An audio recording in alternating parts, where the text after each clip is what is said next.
नमस्कार, मैं हूं आपके साथ अंकिता पाल। बुलेटिन की शुरुआत करते हैं। केंद्रीय कृषि मंत्री शिवराज सिंह चौहान ने कहा कि उत्तराखंड के उत्पाद पूरी दुनिया में धूम मचा सकते हैं। उत्तराखंड में केंद्रीय ग्रामीण विकास मंत्रालय सेंटर ऑफ एक्सीलेंस बनाएंगे, जो कि उत्तराखंड और अन्य हिमालयी राज्यों के उत्पादों का ठीक ढंग से रिसर्च करके दुनिया के सामने प्रस्तुत करेगा। मंगलवार को केंद्रीय कृषि मंत्री शिवराज सिंह चौहान और सीएम पुष्कर सिंह धामी राष्ट्रीय ग्रामीण आजीविका मिशन के तहत लखपति दीदी और किसानों से संवाद कार्यक्रम में प्रतिभाग करने आईडीपीएल में पहुंचे हैं।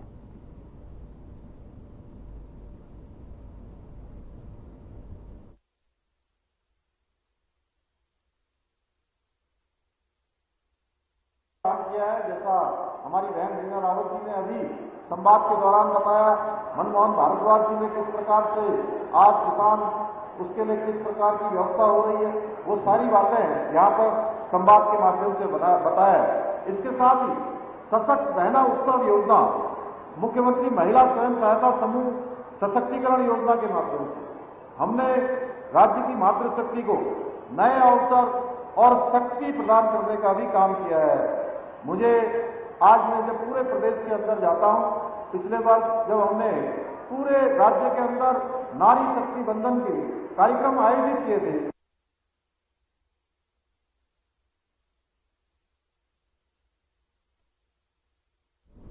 उच्च शिक्षा एवं चिकित्सक शिक्षा विभाग के अंतर्गत कई पदों पर नियुक्त 139 अभ्यर्थियों को सीएम धामी ने नियुक्ति पत्र वितरित किए हैं। इस दौरान सीएम ने नवनियुक्त अभ्यर्थियों को शुभकामनाएं देते हुए उत्तराखंड को देश का श्रेष्ठ राज्य बनाने के राज्य सरकार के विकल्प रहित संकल्प को पूरा करने के लिए प्रतिबद्धता एवं ईमानदारी से जुटने का आह्वान किया है। सीएम ने कहा कि उत्तराखंड में अब नौकरियां सिर्फ और सिर्फ योग्यता, प्रतिभा, क्षमता के आधार पर मिल रही हैं। आपको बताते चलें कि योग्यता के आधार पर नौकरियां दी जा रही हैं। 139 अभ्यर्थियों को नियुक्ति पत्र देने के लिए सीएम धामी भी कार्यक्रम में पहुंचे थे, जिस दौरान सीएम धामी ने नियुक्ति पत्र वितरित किए और उन्होंने कहा कि जो भी अभी नियुक्तियां की जा रही हैं उनकी योग्यता के अनुसार की जा रही हैं।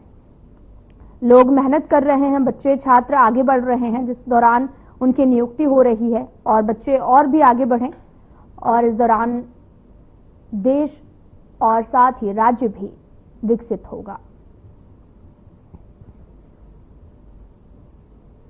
और वहीं 139 अभ्यर्थियों को नियुक्ति पत्र सौंपे गए हैं।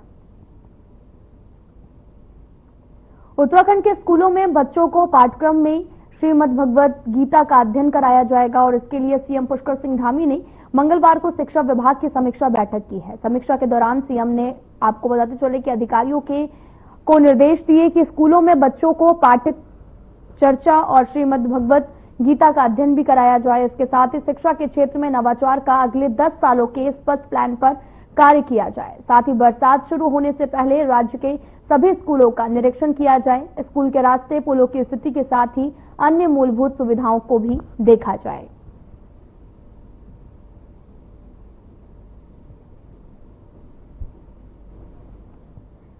सीएम धामी ने समीक्षा बैठक की है और समीक्षा करते हुए तमाम तरह के दिशा निर्देश भी उन्होंने दिए हैं। साथ ही आपको यह भी बताते चलें कि बच्चों को पढ़ाया जाए श्रीमद् भगवत गीता और इस दौरान सीएम धामी ने एक समीक्षा बैठक की और तमाम तरह के यहां पर निर्देश दिए गए हैं, जहां पर श्रीमद् भगवत गीता पढ़ाए जाने को लेकर भी आदेश दिए हैं। तेज रफ्तार हवाओं से कई जगहों पर गिरे पेड़। बड़ी खबर इस वक्त की देहरादून से, जहां पर बारिश से देहरादून में बनी जल भराव की स्थिति और कभी भी बढ़ सकता है नदियों गधेरों का जल स्तर। और देहरादून में पुलिस ने देर रात किया अलर्ट। देहरादून में सामान्य से 11% अधिक बारिश और बारिश से गेहूं की फसल को हुआ भारी नुकसान। तो बड़ी खबर इस वक्त की देहरादून से, जहां पर आपको बताते चलें कि बारिश से गेहूं की फसल को यहां पर नुकसान भी हो सकता है। तेज रफ्तार हवाओं से कई जगहों पर पेड़ भी गिरे हैं। बारिश से देहरादून में बनी जल भराव की स्थिति और इस दौरान बढ़ सकता है नदियों और गधेरों का जल स्तर। देहरादून में पुलिस ने अलर्ट भी जारी किया है। तो बड़ी खबर इस वक्त की देहरादून से, जहां पर मौसम का मिजाज बदल गया है। तेज रफ्तार हवाओं से कई जगहों पर पेड़ गिर गए हैं। बारिश से देहरादून में जलभराव की स्थिति पैदा हो सकती है और लगातार नदियों का जलस्तर भी बढ़ रहा है और साथ ही पुलिस ने देर रात अलर्ट भी जारी कर दिया है। मौसम ने एक बार फिर से करवट ली है। हवाओं से कई जगह पर पेड़ भी गिर गए हैं। जलभराव की स्थिति भी उत्पन्न हो सकती है। इसको लेकर तमाम तरह के अलर्ट भी पुलिस ने जारी कर दिए हैं।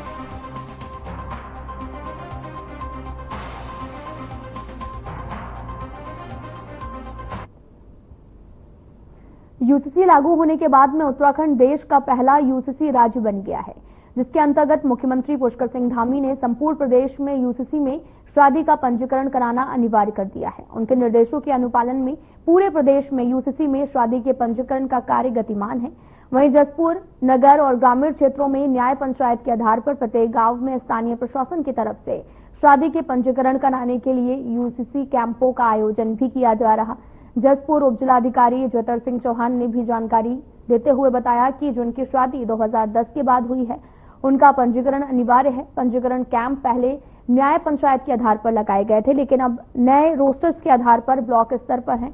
सभी ग्रामीणों में ग्राम पंचायत अधिकारी गांव में पंजीकरण कैंप लगा रहे हैं।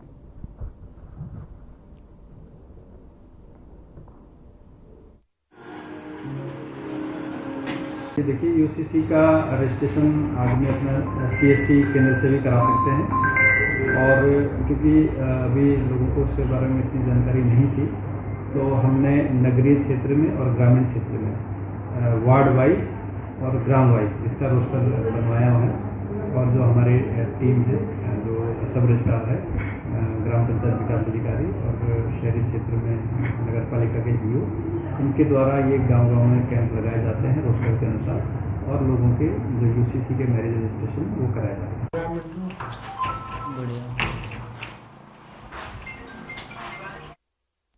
प्रदेश के मुख्यमंत्री पुष्कर सिंह धामी द्वारा श्री बद्रीनाथ केदारनाथ मंदिर समिति BKTC अध्यक्ष एवं उपाध्यक्ष के नामों पर जो है वो 3 मई को हरी झंडी दिखाई गई है। शुभ मुहूर्त में नवनियुक्त अध्यक्ष हेमंत द्विवेदी और उपाध्यक्ष विजय कपरवार ने BKTC के केनाल रोड देहरादून स्थित कार्यालय में कार्यभार ग्रहण किया गया, जबकि उपाध्यक्ष ऋषि प्रसाद सती 12 मई को जोशीमठ में कार्यभार ग्रहण करेंगे।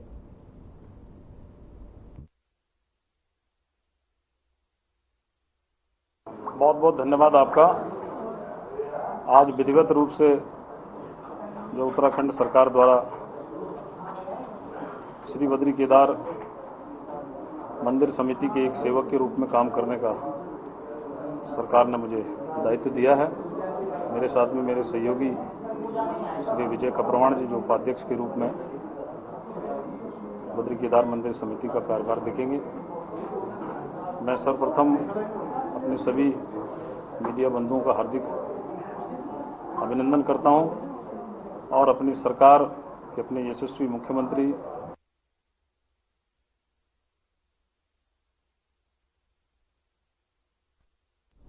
केंद्रीय कृषि मंत्री शिवराज सिंह चौहान ने देवभूमि उत्तराखंड के पावन स्थल देवप्रयाग पहुंचकर धार्मिक आस्था के साथ में मां गंगा की पूजा अर्चना की है। साथ ही भगवान राम की तपोस्थली माने जाने वाले इस तीर्थ स्थल पर उन्होंने अपनी पत्नी के साथ में संगम तट पर श्रद्धापूर्वक पूजन किया। करीब 1 घंटे तक मंत्री संगम स्थल पर रहे। अलकानंदा, भागीरथी और गंगा के संगम को निहारते हुए भावुक होकर बोले कि देवभूमि उत्तराखंड में आकर उनका मन अत्यंत खुश है और कृषि क्षेत्र के विकास के लिए बढ़ावा देने के लिए भी समृद्धि हो सकती है।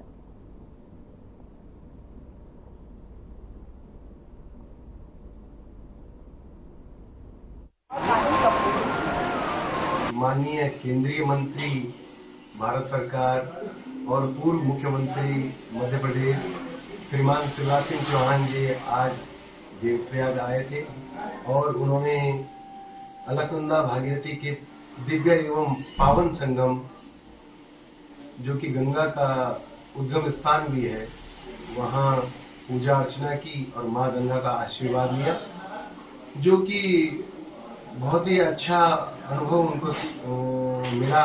और उन्होंने पर्सनल मुझे खुद कहा कि बहुत ही शानदार और दिव्य अनुभव रहा है देवप्रयाग घूमने का और वो भविष्य में भी जरूर यहाँ आएंगे हम ऐसी आशा करते हैं। इस देवभूमि में कल मेरा आगमन हुआ था माननीय मुख्यमंत्री जी के साथ, कृषि और ग्रामीण विकास मंत्री जी के साथ। कल यहाँ की कृषि और ग्रामीण विकास को लेकर विस्तार से बैठक हुई। सारे अधिकारी थे, केंद्र के भी और राज्य के भी। हमने कृषि में इनोवेशन के लिए क्या क्या किया जा सकता है, सेंटर ऑफ एक्सीलेंस से लेके कीवी जैसी फसल को आगे बढ़ाने से लेके कई विषयों पर बातचीत की, जिसके बारे में कल मैंने विस्तार से कहा है। ग्रामीण विकास के लिए भी हमने प्रधानमंत्री ग्राम सड़क योजना के चौथे चरण के अंतर्गत सर्वे करवाया। तो जो बची हुई जितनी बसाहटें हैं जो अभी जुड़ी नहीं है, उनको सड़कों से जोड़ने का काम करेंगे।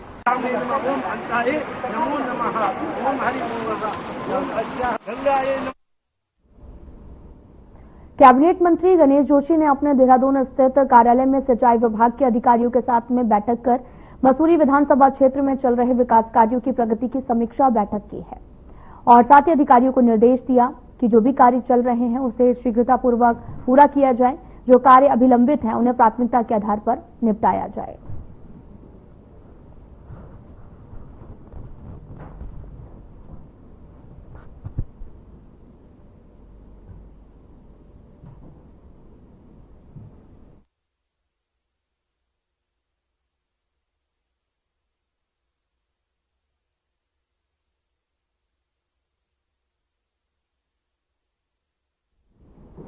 वक्फ संशोधन कानून को लेकर लगातार बीजेपी जहां पर अभियान चला रही है, वहीं वक्फ बोर्ड के अध्यक्ष सदाम शम्स का भी कहना है कि पूरे प्रदेश में मुस्लिम समाज के बीच में कानून को लेकर बैठकों का दौर चल रहा है। उनका भी कहना है कि जिस तरह से गरीबों के हक पर डाका डालने का काम किया जा रहा, ये बात लोगों को समझाई जा रही है। उनका भी कहना है कि मुस्लिम लोग इस कानून को पॉजिटिव तरीके से ले रहे हैं। 10 मई तक किसी तरह से पूरे प्रदेश में कार्यक्रम का आयोजन किया जाएगा। जगह जगह मुस्लिम समाज के लोगों को कानून के बारे में बताया जा रहा है।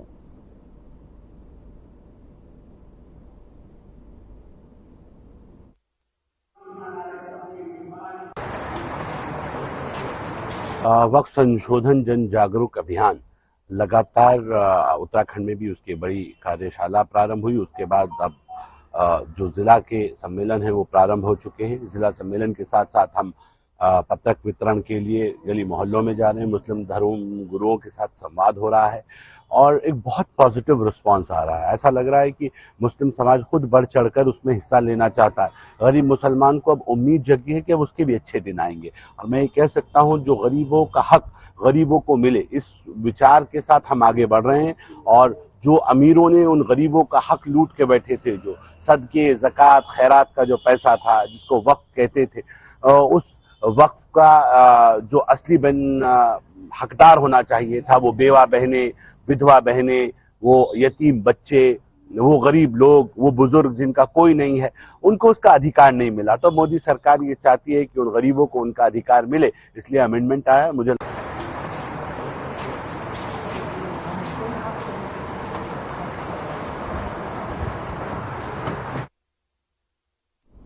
पहलगाम में हुए आतंकी हमले के बाद में पाकिस्तान के साथ युद्ध की आशंका बनी हुई है, जिसको देखते हुए भारत सरकार देश की जनता को हमले से बचाव संबंधी तैयारी की कवायद शुरू कर दी है। इस सिलसिले में केंद्रीय गृह मंत्रालय ने भी उत्तराखंड समेत देश के सभी राज्यों और केंद्र शासित प्रदेशों में 7 मई को सिविल डिफेंस की मॉक ड्रिल करने को कहा, जिसके तहत देहरादून में आज शाम 4 बजे मॉक अभ्यास किया जाएगा।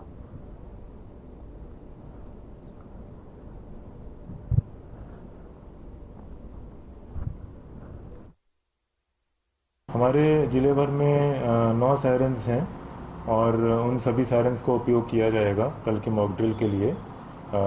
तो सिमुलेशंस में ऐसे ही रहता है कि एक उपयुक्त चैनल से जब सिग्नल्स प्राप्त होते हैं तो यहाँ से जो अलार्म्स हैं, सायरन्स हैं या जो हमारे कम्युनिकेशंस हैं, मैसेजेस हैं, वो कंसर्न एजेंसीज को ट्रांसमिट किए जाते हैं to handle the situation in the form of incident response.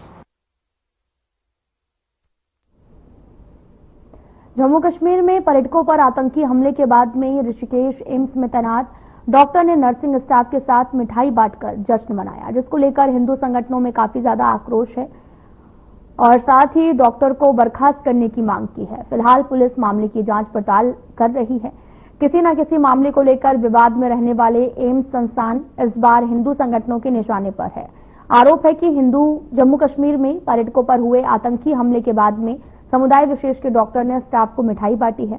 इसके अलावा डॉक्टर के व्हाट्सएप स्टेटस भी हिंदू संगठनों को भड़काने वाले लगे। इस बात से भी हिंदू संगठन काफी ज्यादा नाराज है।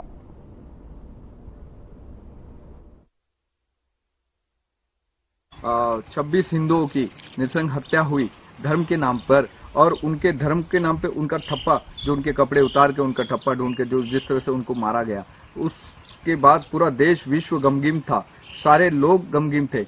उसी समय 22 के बाद जो उस घटना के बाद एम्स में ही एक डॉक्टर तंजीम अकरम जो है मिठाई का ऑफर कर रहा था अपने साथियों को, अपने साथी डॉक्टरों को, नर्सिंग स्टाफ को मिठाई ऑफर कर रहा था, जिसके लिए जब जैसी सूचना ये हिंदू संगठन और विश्व हिंदू परिषद बजरंग दल को पता चली, उन्होंने प्रदर्शन किया, डायरेक्टर मैम के सामने किया, पूरा एम्स के प्रशासन का घेराव किया। लेकिन उसमें जो चीज तथ्य निकल के आई कि इसकी जो डॉक्टर है, इसकी मानसिकता उसके व्हाट्सएप स्टोरी से पता चली जा सकती है कि उसके व्हाट्सएप स्टोरी पे कई ऐसे हिंदू विरोधी पोस्टर्स लगाए जाते हैं जिससे हिंदुओं की भावनाओं को भड़काए जाने वाली घटनाएं हैं।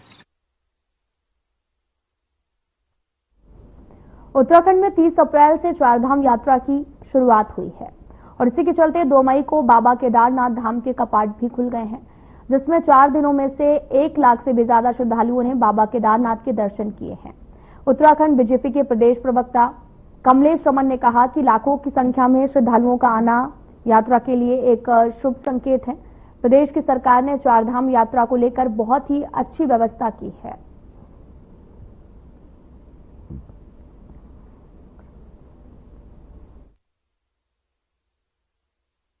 देखिए, हमारी यात्रा जो उत्तराखंड के अंदर है, हमारी रीढ़ की और हमारी आर्थिकी को मजबूती देने वाली है और ये शुभ संकेत है कि यहाँ पर लाखों की तादाद में हमारे श्रद्धालु पहुंच रहे हैं। सरकार की जो किए गए विकास कार्य हैं और जो सरकार ने इंतजाम किए हैं हमारे श्रद्धालुओं के लिए, मुझे लगता है पुष्कर सिंह धामी जी को इसका धन्यवाद देना चाहिए, जिनकी निगरानी में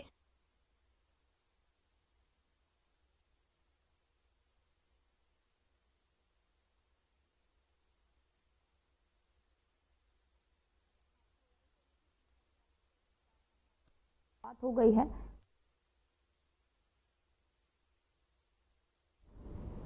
सीएम पुष्कर सिंह धामी और केंद्रीय कृषि एवं ग्रामीण विकास मंत्री शिवराज सिंह चौहान ने देहरादून एयरपोर्ट पर चेक इन क्षेत्र में हाउस ऑफ हिमालयाज स्टोर का शुभारंभ किया है। इस दौरान सीएम धामी ने कहा, दून एयरपोर्ट पर वोकल फॉर लोकल और आत्मनिर्भर भारत अभियान को धरातल पर उतारने की दिशा में कदम बढ़ाते हुए हाउस ऑफ हिमालयाज का शुभारंभ किया गया है।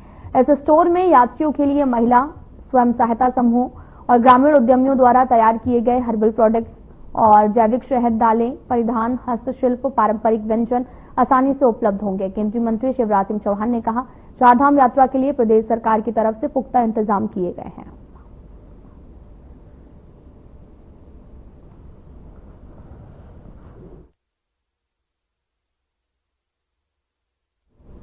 मुख्यमंत्री के जनसेवा को समर्पित संकल्प के तहत में जिलाधिकारी सविन बंसल हर सोमवार को जनसुनवाई कर जनता की समस्याओं का निराकरण करने में जुटे हैं।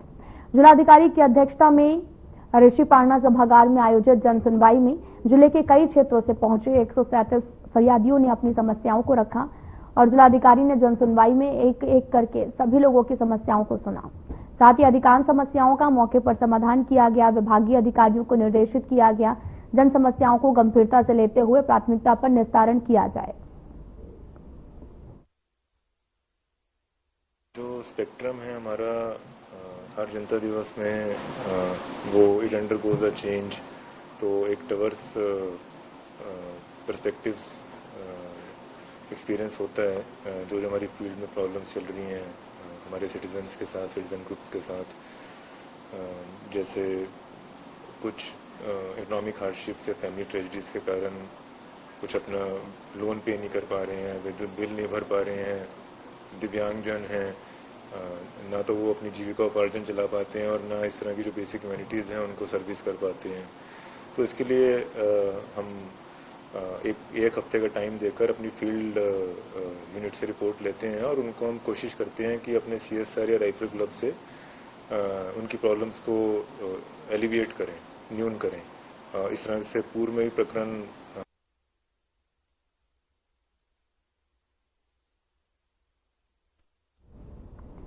मुख्य चिकित्सक अधिकारी के अग्रवाल ने दिनेशपुर प्राथमिक चिकित्सालय का औचक निरीक्षण किया है।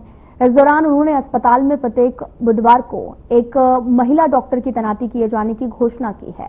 मुख्य चिकित्सक अधिकारी ने कहा कि निरीक्षण के दौरान पूरी व्यवस्था में कोई कमी नहीं मिली, केवल चिकित्सा के कक्ष जर्जर हालत में है, जिसकी रिपोर्ट बनाकर बहुत जल्द शासन को भेज दी जाएगी। इस दौरान बीजेपी के पूर्व जिला अध्यक्ष गुंजन सुखीजा, नगर पंचायत अध्यक्ष पति कावल सिंह ने भी कहा कि 1 लाख रुपए से आपको बताते चलने कि यहां पर मुख्यमंत्री पुष्कर सिंह धामी से इस बारे में बात की गई। दिनेशपुर स्वास्थ्य केंद्र का उच्चीकरण किया जाएगा।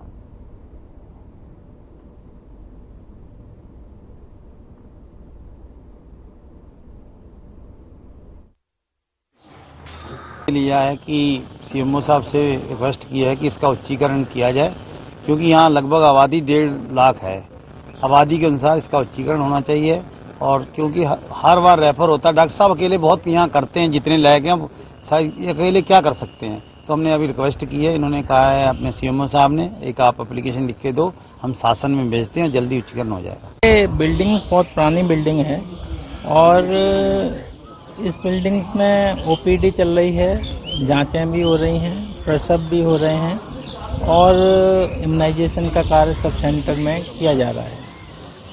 ये इसके उच्चीकरण की बात है, तो अगर हमें उच्चीकरण का लेटर मिलता है और पॉपुलेशन मानक के अनुसार पूर्ण पाई जाती है, तो उच्चीकरण का प्रस्ताव महानिदेशालय को भेजकर और जनप्रतिनिधियों के माध्यम से उसको पूरा जल्दी से जल्दी उसको पूर्ण किया जाएगा। दिनेशपुर का सरकारी अस्पताल, जिसके उच्चीकरण को लेकर हमारी दिनेशपुर की चेयरपर्सन बड़ी बहन मंजीत कौर जी और अन्य यहाँ के हमारे वरिष्ठ पदाधिकारियों के साथ हमारे प्रदेश के यशस्वी मुख्यमंत्री माननीय पुष्कर सिंह धामी जी से भी इस विषय को लेकर चर्चा हुई है, और माननीय स्वास्थ्य मंत्री हमारे डॉक्टर धन सिंह रावत जी, उनसे भी इस विषय को लेकर चर्चा हुई है।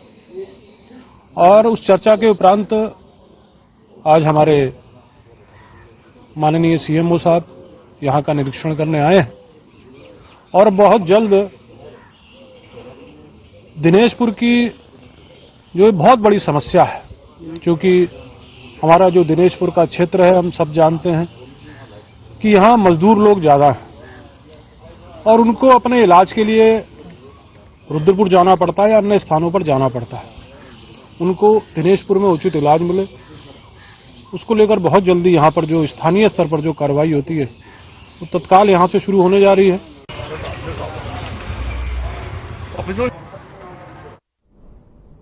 पौड़ी जिले के वरिष्ठ पुलिस अधीक्षक लोकेश्वर सिंह के निर्देशों पर पूरे जिले में दोपहिया वाहन चालकों द्वारा मॉडिफाइड रेट्रो साइलेंसर लगाकर पटाखा छोड़ने, ध्वनि प्रदूषण करने वाले चालकों के विरुद्ध कड़ी चालानी कार्रवाई की जा रही है।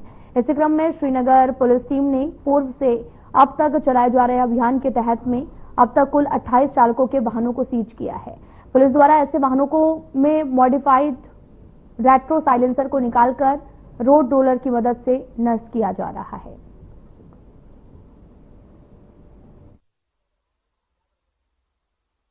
जो हमारे रेट्रो साइलेंसर उनके खिलाफ हमारा अभियान लगातार जारी है। स्थानीय लोगों की शिकायत भी थी और साथ ही साथ लोगों में काफी रोष व्याप्त था कि जो इस तरह से रेट्रो साइलेंसर से न्यूसेंस क्रिएट करते हैं उनके खिलाफ प्रभावी कार्रवाई की जाए। तो श्रीमान वरिष्ठ पुलिस अधीक्षक महोदय के निर्देशानुसार इन एक अभियान के तौर पर इस पूरे अभियान को चलाया गया। साथ ही साथ जिसमें करीब 28 गाड़ियां हमने सीज की, उनके रेट्रो साइलेंसर जमा कराए और सबको आज नष्ट किया जा रहा है। ये अपील है कि रेट्रो साइलेंसर का प्रयोग ना करें।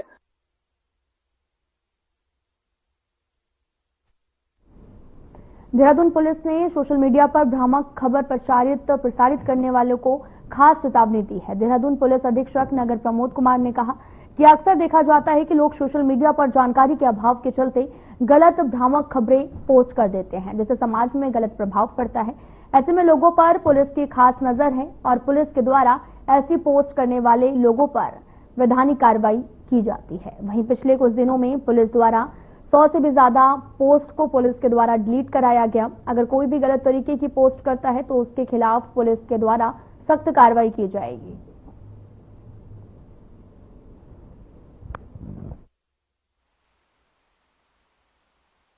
दृष्टिगत देहरादून पुलिस के द्वारा एक वृहद सत्यापन अभियान चलाया जा रहा है और वैसे आप सब लोग विदित हैं कि हमारे द्वारा जो है लगातार विभिन्न थाना क्षेत्रों में समय समय पर जो सत्यापन अभियान चलाया जा रहा है और इसके अलावा भी जो भी हमारे विभिन्न पोर्टल्स हैं, उत्तराखंड पुलिस ऐप है, उसमें भी अब तो ऑनलाइन भी कोई मकान मालिक है, लैंडलॉर्ड है, तो वो सत्यापन की कार्रवाई जो है कर सकता है। जो ऑनलाइन डेटाबेस एक तैयार हमारे द्वारा किया जा रहा है और साथ ही साथ जो भी अब चारधाम में अगर कोई व्यापारी है या बाहर से कोई भी व्यक्ति अपना किसी कारोबार या व्यापार करने के लिए अगर यहाँ पे आ रहा है तो वो अपने जो मूल उसका जनपद है, गृह जनपद है, वहाँ का जो उसका संबंधित थाना है, वहाँ से वो अपना सत्यापन अगर करवा के लेके आएंगे तो हम लोगों के लिए भी सहूलियत होगी और उनको अपना काम करने में भी यहाँ पे सहूलियत होगी।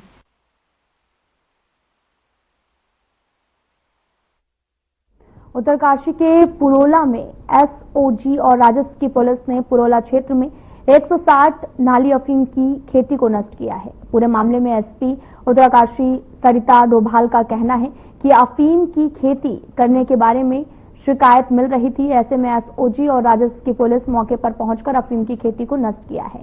साथ ही स्थानीय लोगों के खिलाफ एफआईआर दर्ज की गई है। पुलिस पूरे मामले की जांच पड़ताल कर रही है।